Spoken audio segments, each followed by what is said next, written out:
Hello, sacred souls. It's Susanna from Alamanic Shaman.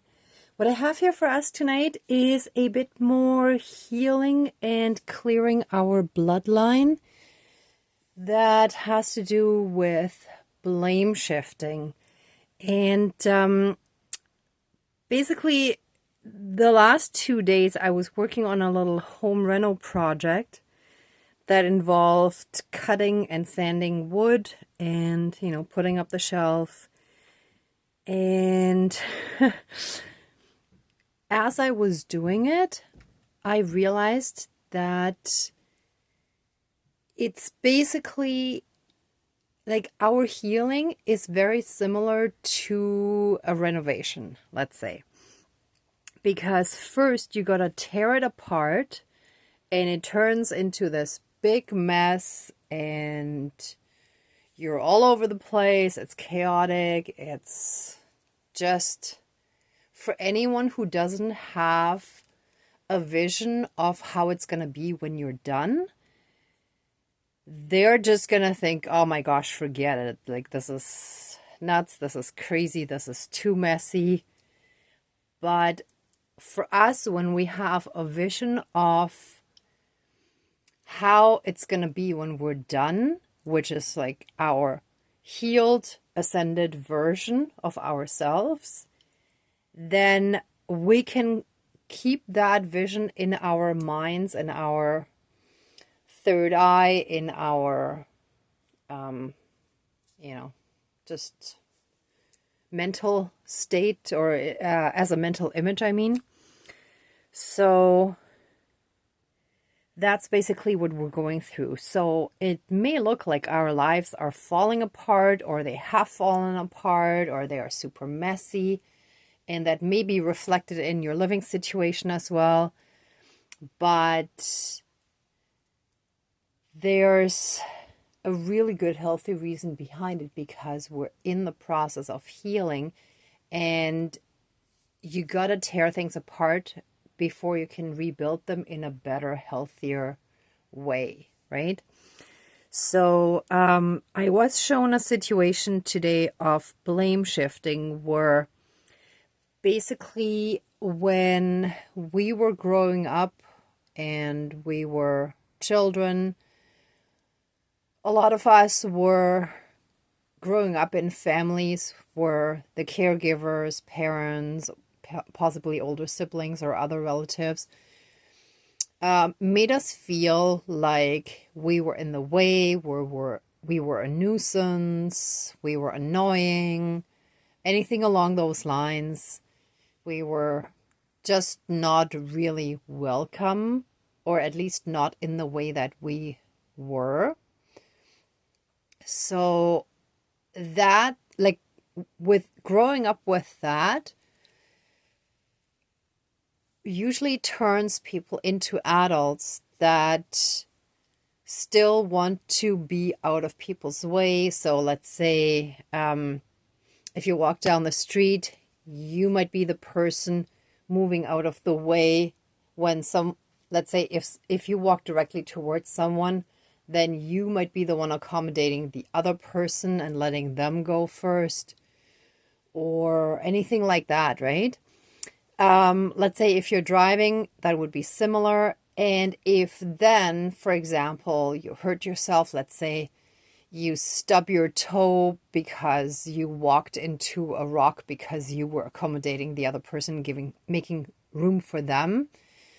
Or let's say you're driving too close to the curb and, you kind of go a little bit over the curb with one wheel or anything like that, right? That's basically your own fault, because you didn't have to move out of the way. You did, but it wasn't the other person's fault, right? At least not if you were in your power. Because even if someone is a bully, like, they only have power over you if you let them, right? And I know that's really hard to hear and accept when you're still not in your power.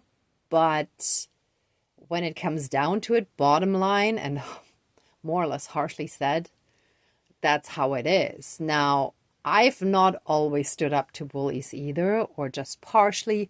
Sometimes I went through other people, like if it was in a work situation where the boss was the bully, right? So, like, it's sometimes difficult depending on the situation you're in. So, don't get me wrong, nobody's perfect, and we've all been in situations where it was extremely difficult and sometimes pretty much impossible if you wanted to keep your job, let's say, right? But bottom line is, when we accommodate the other person and we get hurt in the process in whatever form, that is on us. But a lot of times growing up in a family setting like that, we learn very early on to blame the other, right? Because when we were small, we were blamed if we were in the way. And we also learned through observing that if someone else gets blamed, then that original person gets away pretty easily with whatever it was, right? And also when you watch little kids, if they're really small and let's say they drop something and it breaks, and they're like, uh-oh, and that's it, right? But as they learn that they get in trouble if they break it, but they don't get in trouble if they blame someone else. Let's say, oh, the cat did it. And then, oh, it's okay. Right? And then maybe the cat gets blamed. Oh, stupid cat, or whatever. Right? Then they learn very early on, oh, my life is a lot easier if I blame someone else, right? So that's very, very ingrained in us. And even if we've healed to a large extent and we're usually okay with it, there might be some situations where it still comes up, even like to a very small degree, right? So anyway, to make a long story short, we shall heal, we shall do some more fine-tuning in that type of healing, because we're in the construction zone of our healing, basically. And what I put on the altar here is something else that stood out to me. So first of all, when I was cooking red beets, when I took them out of the water, it felt like I was picking up balls and the juice was dripping down and it felt like blood. And I felt that it was inherited through our lineages, through our bloodlines. And it's usually, like with a lot of that stuff, there's a sense of power, right? So when we blame someone else, we're not in our power. We're giving our power away to the person that, let's say, we avoid wrath from, right? So they are the ones that are in power in that, whatever that situation might be, right? So basically, the abuser, in other words, is in power for as long as we don't stand up to them 100%. And a lot of times we have to practice that over and over again, and we stand up a little bit better and a little bit better each time, right? But when you get to that point where you really stand up to your bully or your abuser, there's a shift in energy. And suddenly, they're no longer in the bullying or abuser type energy, but it shifts. And because they're only doing this because they were also abused, they then shift into the victim role, right? And suddenly they feel victimized. And I actually felt that when I stood up to my brother, who was quite a bit older than me and very abusive towards me. my entire life until I stopped talking to him, right? But when he tried contact again and I, stood up to him and laid out how he was my abuser and how I would not tolerate certain behaviors.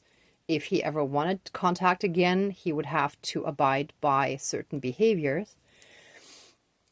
And that's when it completely shifted. And as an empath, I felt very strongly the shift in energy. And it was like suddenly I was in power.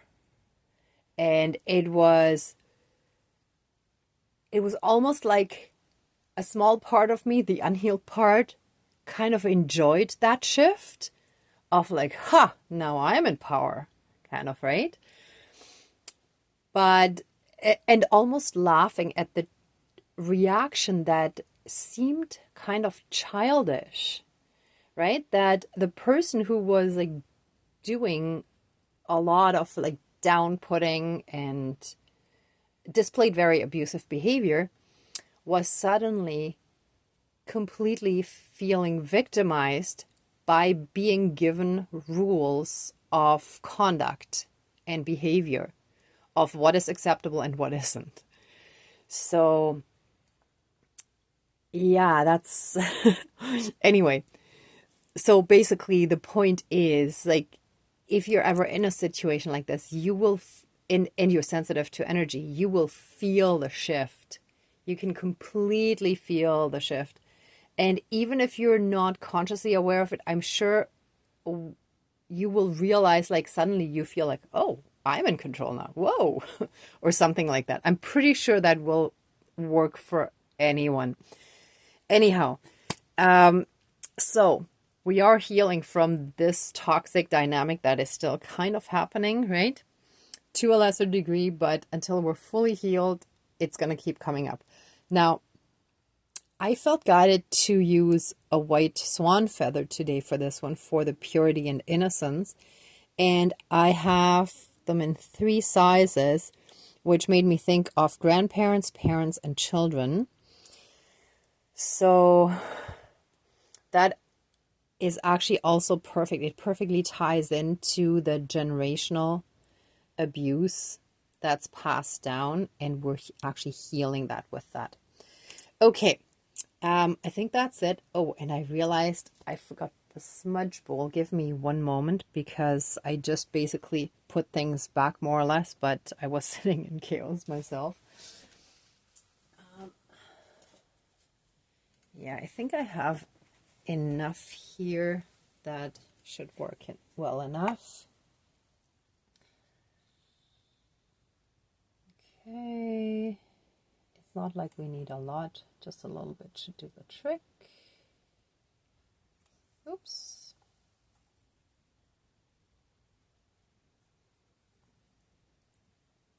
One more, that should be good. Okay. Please cleanse, clear, and renew all of our energies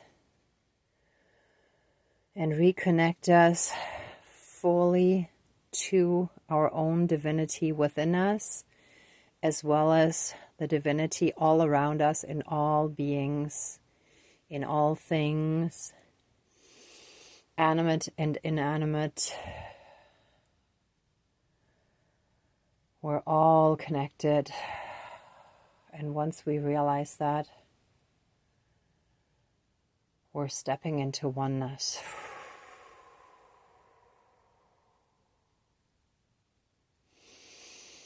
And help us transmute any and all energies that are not of the light. And so it is. Thank you. Dankeschön, all my relations. Okay. Dear Creator, higher power, source, and soul energy, our higher selves, our higher spirit guides of the light, our ancestors that are in the light, dear Mother Earth, spirits of all four directions, powers of the east, powers of the south, powers of the west, powers of the north, powers of all four elements, air, earth, fire, and water, and all other benevolent powers, forces, spirits, and beings of the universe that are of the light, please join the ceremony and assist the healings, prayers, and protection with all of your powers. Thank you. Please close the circle of protection around us. Thank you. And actually, as I was calling in the spirit guides, I was getting a quick download on the importance of the cooked red beets representing balls, like masculinity, power, but in this case, for the good healing purposes, right? So, by eating the red beets, the spirit of the red beet is helping us step back into our own power, take our power back. It's giving us, or it's supporting us in getting back our power, because that's like masculine, the word virility popped into my head. It's like, yeah, it's that absolute power of being in the positive masculine prime, right? It's like there's pure power there. Okay. And of course, then drinking the juice from the red beets as the blood representing the life force that flows through all of us, humans as well as animals, right? So it is recommended that for strengthening this healing, if you get a chance to cook your own red beets and drink that juice as well and eat them, that would be wonderful. If you can only buy some in a jar, that's great too. The juice is not super pleasant to drink from that, but maybe you're okay with it. And if not, then just take what you can from this video. That's fine too. It will still work. But a lot of times, like when guidance like that comes through, it helps. It strengthens it, right? Okay, thank you.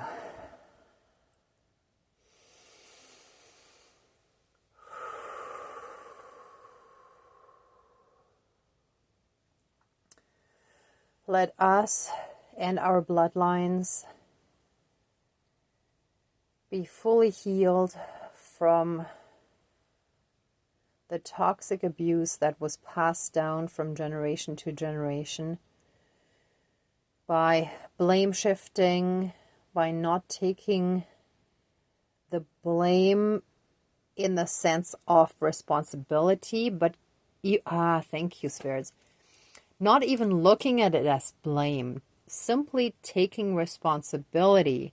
There's no one to blame. Stuff happens, and it's not a big deal. So making it a big deal is the only reason why blame comes into the picture. Because if we simply accept everything for what it is and for things happening because they're supposed to happen, it's all part of a bigger picture that we may not quite understand, because let's say we're standing too close to a mosaic, so we can't see the whole picture. We can just see the little pieces in front of us. So we just gotta relax and trust and just take responsibility, even if we don't understand it. And we can say that. We can simply say, I want to take responsibility for my life now and everything that happens in it, even if I don't quite understand it yet. Please help me in the process, or something along those lines, right? So,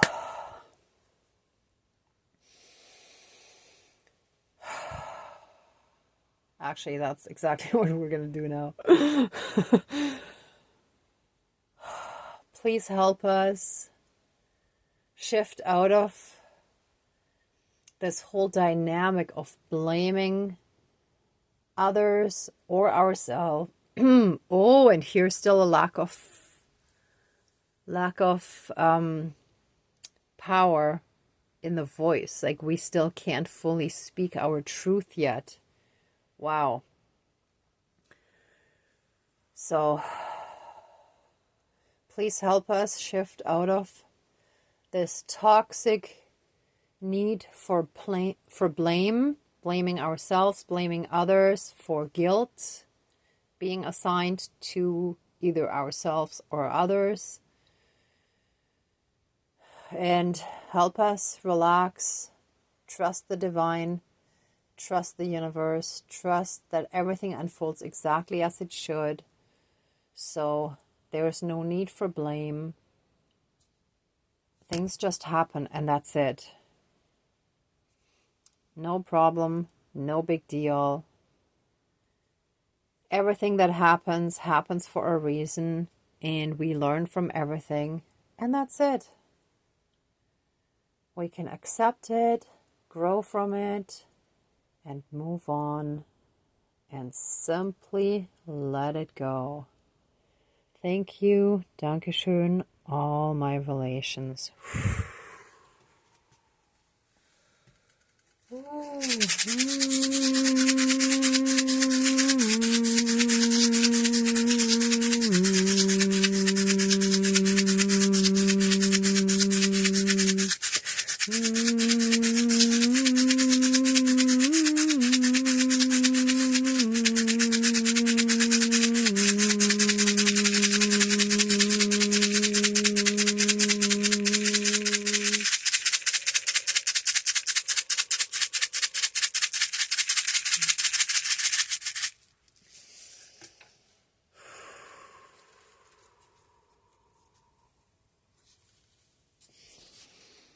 And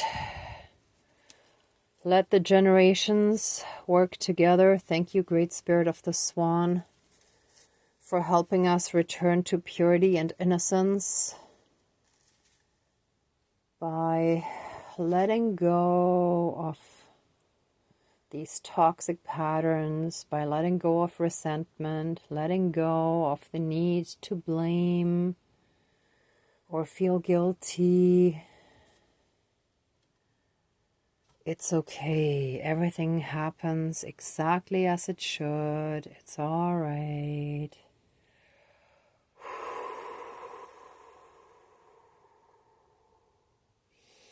We shall be healed physically, mentally, spiritually, emotionally, energetically, karmically, throughout all of time and space, throughout all lifetimes, timelines, parallel and alternate realms, realities, multi and universes, and any and all other aspects that affect us in this lifetime and moving forward.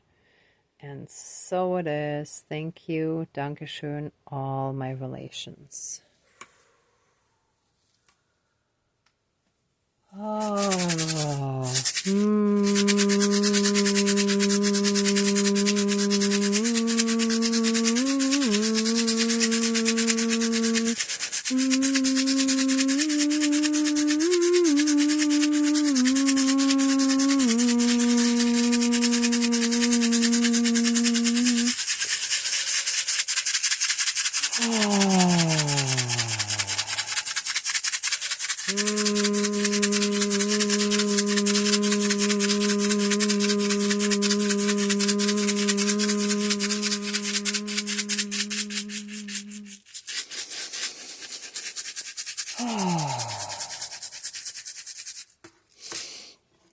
Okay, I feel like we need a little bit more sage smoke for the smudging.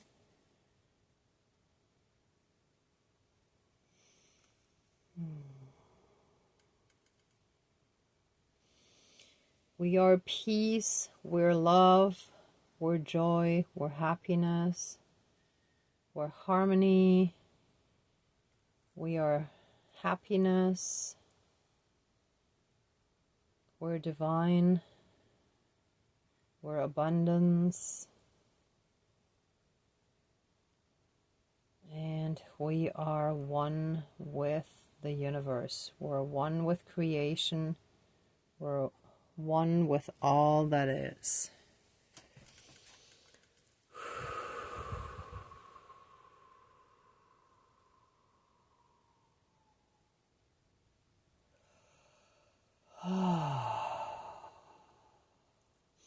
If you want to take a few deep breaths in, visualize the pure divine love light energy.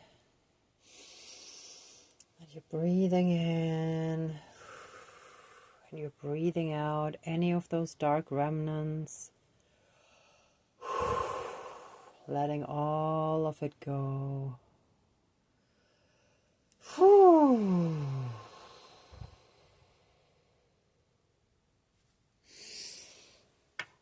And I'm gonna have some of this red beet juice now. Give me one moment.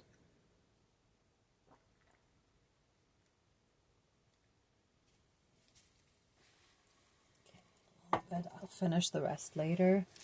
I'll try a bit of the red beet.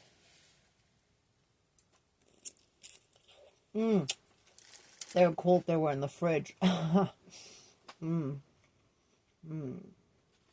Okay, and you can see the blood dripping. See? Like the red beet blood here, obviously. So give me 1 second. I'm just gonna get a tissue. Okay, a few seconds.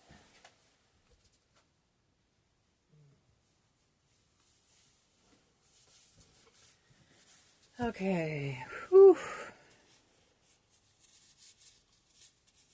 I think I got most of it. Okay, that's good enough. Yeah, you can see. I'll just put that over here. All right. Anyone who would like to stay in these energies longer, please pause the video. For the rest of us, let the ceremony now be finished. Please open the circle of protection around us, but keep us strongly safe, shielded, and protected, and accept our love, thanks, gratitude, and blessings. Thank you, Dankeschön, all my relations, all our relations. All right, everyone, thank you so much for watching, for being a part of the ceremony, and for being on your own healing and ascension journey. If you like this video, please give it a thumbs up, share, and subscribe. And I'm also sending you tons of love, light, and blessings. Be well until next time, and I wish you great abundance. Bye.